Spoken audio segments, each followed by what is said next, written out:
Hi, in today's tutorial, I'm going to show you how to find my Venmo ID. First, if you're looking for an inside app tutorial and interface tutorial, this is not going to be the video for you. I apologize. I cannot log in into my Venmo account right away or right now because I'm not in the US. So how to find my Venmo ID?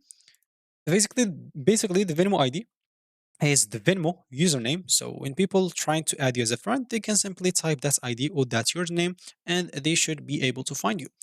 So if you want to check it or edit it, you'll have to go to the Meet app. You'll find it at the bottom right corner. And once you click on it, you can click on the settings gear. You'll find it at the top right corner once you click on me. Normally it's not going to be shown here now.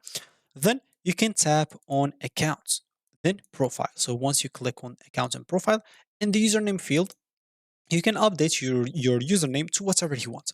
Of course, if it's already taken, probably you will not be able to take that. And then, of course, once you update it, or if you just want to check it and know what is your username or ID, you can check it from there.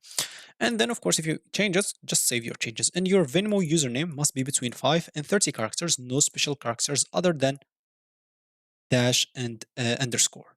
And of course, you can update your username on the web through settings profile from the top left of your screen to view and edit your username. So it's going to be basically the same.